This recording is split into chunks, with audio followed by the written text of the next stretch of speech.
Dear viewers, welcome to yet another episode of People Who Matter. Last week we heard celebrity CEO Radhika Gupta talking on why it makes a compelling case to invest in India. In this episode, she is going to talk slightly different about her personal life. How did she move from an ordinary person to become a celebrity CEO in our country? Let's listen to her. It's a very, very interesting conversation. This is NRI Money Clinic for you, and I am Dr. Chandrakant, but your financial guide for a happy living.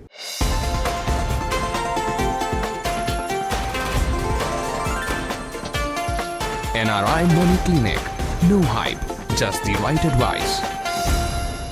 In this episode of People Who Matter, our guest of honor today is Miss Radhika Gupta, the celebrity CEO of Edelweiss Asset Management Company. She is very inspiring, very dynamic. She inspires everyone whom she comes in contact with. She is the daughter of an Indian diplomat. She was born in Pakistan. She never had a normal childhood like all of us had. She had to move from country to country every 2 to 3 years when her father got transferred. As a result, she has lived in many countries, including countries like Pakistan, many countries of Africa, many countries in European Union and USA as well. She had her education from University of Pennsylvania as well as prestigious Wharton School. She has come out of these institutions with the highest grade. Today she heads Edelweiss Asset Management Company as its managing director and CEO. She took over as CEO of Edelweiss Mutual Fund at her young age of 34 years. She built this institution brick by brick and brought it to its present glory. She is also a judge on Shark Tank India program as well. She has several awards to her credit and the list goes on. Some of the important awards are: she is CII Young Women Leader of the Year, CEO of the Year, Sabre Award South Asia Diamond, August 2023, Business Today Most Powerful Women India Business, March 2023, Jerome Fisher MNT Distinguished Alumni Award, University of Pennsylvania, March 2023, Forbes Women Power Self-Made Women, December 2022, Scotch CEO of the Year, December 2022, Young Global Leader, World Economic Forum, April 2022, Business Today Most Powerful Women in India Business, December 2021, and the list goes on and on and on. It's a great honor and immense pleasure to talk to this CEO, Miss Radhika Gupta. Let's look into what message she has for all of us. Radhika ji, thank you very much again to appear on our channel. This time we just thought, let's forget finance for a while and let's look into life of a CEO. You are such an inspiration for a lot of people like me, people like my children, people who are watching us, our ladies and everyone. Your success story inspires so many to excel in life. Thank you. My first question to you is, how did you end up as a CEO of a finance industry? Is it your choice or it's just a chance?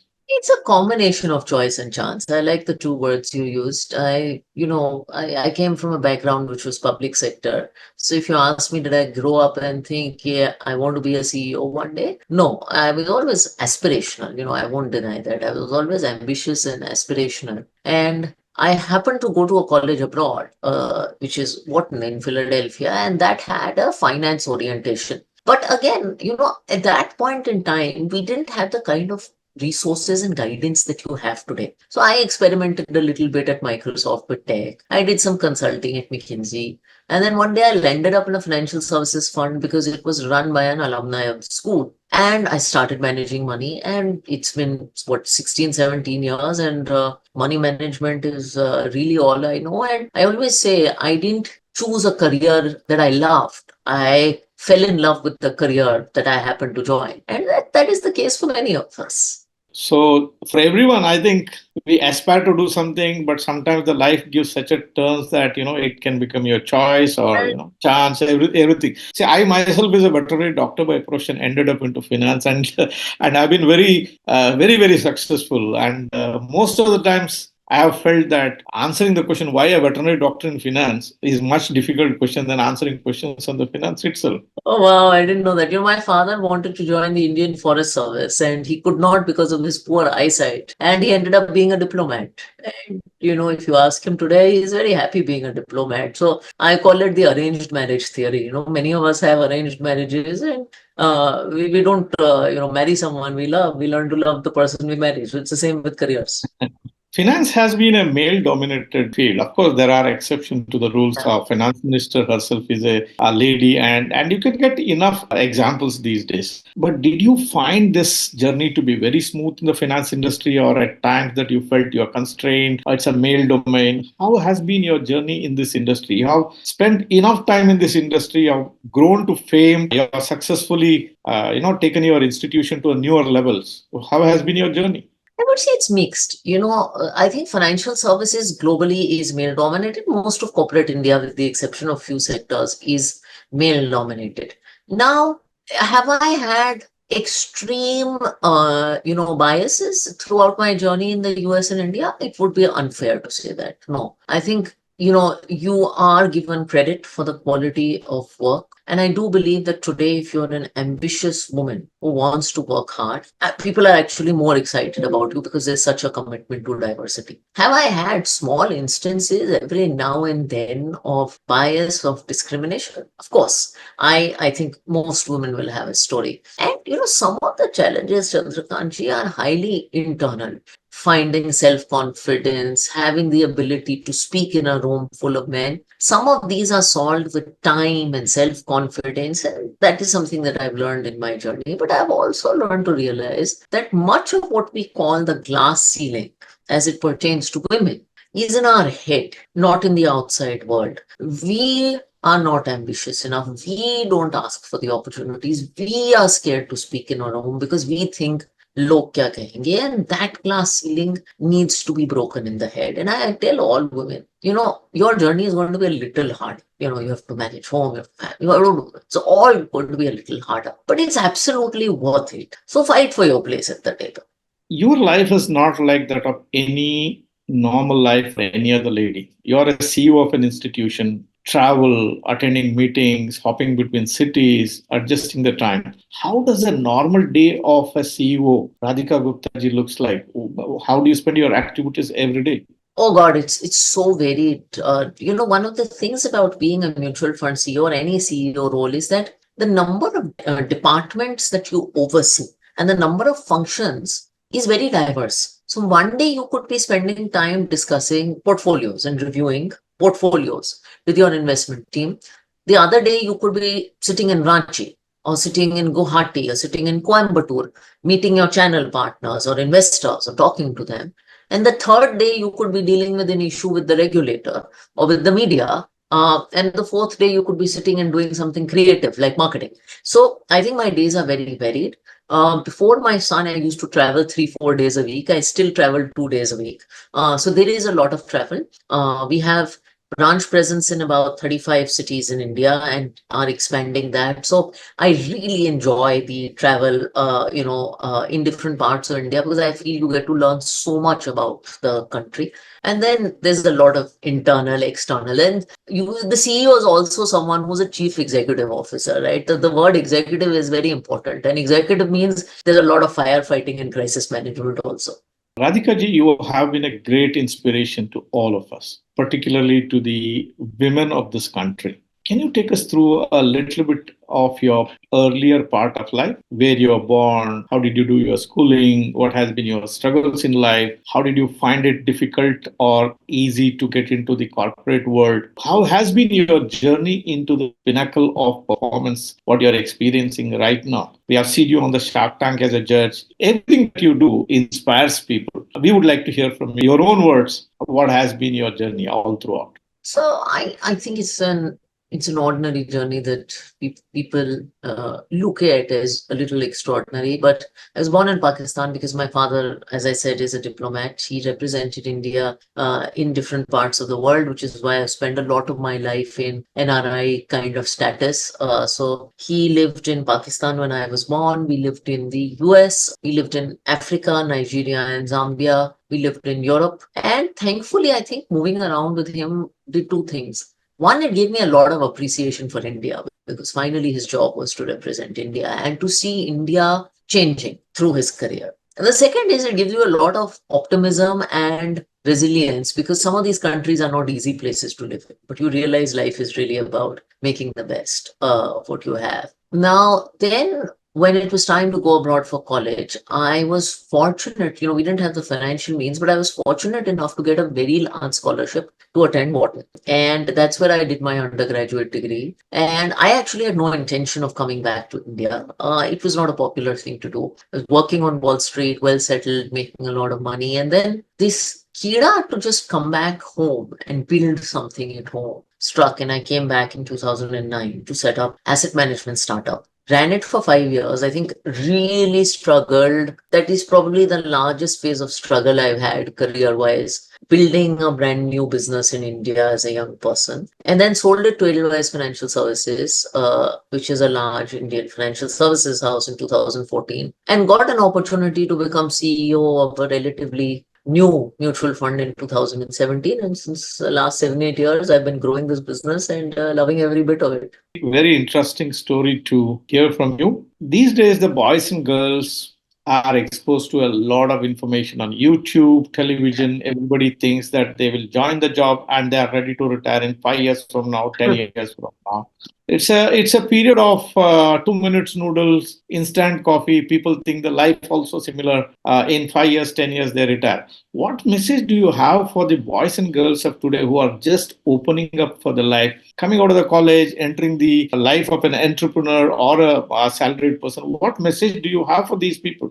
I think only one. And look, I have a lot of respect for today's youth. I think they're growing up in a different India with a kind of confidence, awareness, resources, as we said, that we didn't have. But my only message is make the most of the opportunities that you have. Because especially in the context of India, and I know NRIs have not had easy journeys building their lives also abroad. I've seen so many of them close. Most of my father's friends were NRIs who've now come back to India when they're a lot older. But, if you look at my father's generation, it was born to a difficult India. It was genuinely born to a post-independence difficult India where basic access to opportunity and you didn't care what job you got. You just worked hard because you have to provide for the family. I think my generation was a little luckier because while we saw 10-year wait for landline and, all of that, we saw internet and all of this early enough in our childhood. And we saw job opportunities and brands and, you didn't have to just join public service, all of that. This generation is born to an India of abundance. It's born to an India where you don't have to be a doctor or engineer. You can be a YouTuber and make a lot of money. It's born to an India where you can come from Nasik and list a company on National Stock Exchange. And so my only message to this, and it's born to more prosperous parents, right, who struggled to get you here and give you the opportunities that you are talking about. My only ask is to make the most of the opportunities because you're very lucky to be born in this decade, or these last few years and the 20 years ahead. You're very lucky to. My nanny is 85 and she keeps saying, "Yeah, I wish I was a working professional today, 20 years old today, so that I could see the next 20 years." So don't waste the opportunities you have. I fully agree with you, Radhika ji. I keep telling even my audience when I get a chance to speak to people, there was a time the profession was all about either you become an employee in a bank or get to the government service or you're an engineer or a doctor. But today you have opportunity in each and everything. People used to make fun of cooks, but they have become the caterers today. The beauticians have become, musicians have become very famous. There's money, there is career in each and everything in this period in India, and everyone can aspire to build a good life if they do things with a passion. Thank you, Radhika ji, for all these answers. My audience also has sent in a lot of questions. Subject to the availability of time, we'll take it up and I'll let you go once we are done with our time. They have sent a lot of questions from many countries of the world, but I'll take up as much as possible within the time limit available. Here is a question from a lady by name Shweta Baliga. She is from city of Mangalore. Her question to you is, how do you strike a work-life balance? I work very hard at it and yet I don't obsess over it. So my few tips are: one, ask for a lot of help. Lots and lots and lots of help. Have a very good support system in your home, just like we have in our offices. And the third and most important, don't feel guilty if you make mistakes. There will be a day when your child is sick. There will be a day when you have a bad mood in office. All of this happens. Don't be so harsh on yourself. There is an interesting question from Ms. Saumikiran from Udupi. She asked, if it is not were to be a CEO of a finance company, which other profession you would have picked up? Either lawyer or writer, because I like writing. Here is one question from Krapa Hiryadka from Dubai. What are your motivations in life? When you are down, face challenges, what motivates you the most? Well, I think India is hugely motivating. I think opportunities that my generation has got are very motivating. And I've always been taught to not waste anything in life, whether it's food or opportunities. So I think opportunities are extremely motivating. I think creating an impact through the platform I now have, the ability to influence young people, women, is very, very motivating. I think being a role model for my son is now motivating. So that's what comes to mind. The next question is from a lady by name Jyoti from Bangalore. She asked, how do you cope up with the responsibility as a CEO at office, mother and wife at home, and several roles the women have to play in family circles? Honestly, I do a lot of planning. I mean, I live my life by a calendar. I have a very strong sense of priorities. And women are always pulled in 100 directions, but I know the 4, 5 things personally and professionally that are important to me. And I say no to a lot of things. I mean, I'll give you an example. I work very hard on weekdays, but on weekends, it's either some spillover from my work or my son. So, life is also about making choices and giving up a few things. So I know what is important to me. Here is a question from a lady by name Rohini Malya, and she asked this question from Oman. You have lived in different parts of the world, and during those days, there was no social media to connect. Are you connected with your schoolmates from those many countries? Do you still have friends from your childhood? How do you stay connected with them? Unfortunately, I don't. The reality is there was no social media in those days. Some of these countries like Nigeria, those time चिट्ठियां भी अच्छे से पहुंचनी नहीं थी. So the reality is this, I mean, one of the few downsides of my father's profession is I don't have school friends. I have college friends because by that time, we had spent 4 years together, but it's difficult to make friends every 3 years and sustain. Incidentally, by the way, my husband spent 2 years of his life in Oman. I've been meaning to visit the place. Oh, very interesting. Here is a question from Pramila Was from Sharjah. She asked, there is a perception that men manage money better. Do you agree with this or have a differing opinion? Absolutely not. I think women have been great CFOs for homes for decades and centuries. Our nannies and dadis have managed the finances of the house beautifully. And I think money management is not about reciting Warren Buffett quotes and, discussing stock tips over drinks. It's about having goals, planning for your family, having a sense of risk, and women are very good at all this. The next question is from a lady by name Shilpa Madhav from Mumbai. When you are down, pass through a bad patch in life, who will you lean on to for that support? So family, but also within office, I have 3, 4 people who are very core, who I'm reasonably honest with. And even outside of that, I'm part of CEO. So I'm a big believer in support networks, CEO support networks, office support networks, family support networks. I'm a big believer in this. Here is the last question. And this is from a lady by name Divya Kalanidhi, Dubai. If you had a choice to choose, which country would you choose to live your entire life? India, of course. So you landed up in a country where you enjoyed most, and that's it. So lucky to have Yes. lived in India and grew to that level of fame here in India. So we have run out of the time now, so we'll stop it here. Thank you, Radhika ji. You remain an inspiration to all of us, and we remain in gratitude to you for your kindness and coming and appearing on our show to inspire the masses. Thank you very much for your time. Thank you. Dear viewers, hope you enjoyed this conversation with Radhika Gupta. If you enjoyed, do not forget to give me a thumbs up. If you are a person who is watching my episode for the first time, or if you are not yet subscribed for this channel, please hit that subscribe button now and press the bell icon. Do not forget to share these videos with your friends and relatives and near and dear ones, and on all the WhatsApp groups on which you are connected with. Thank you very much for watching this episode on NRI Money Clinic. I shall be back with you with yet another episode next Tuesday. Till then, stay safe. Jai Hind. Press the bell icon for more details and subscribe our channel.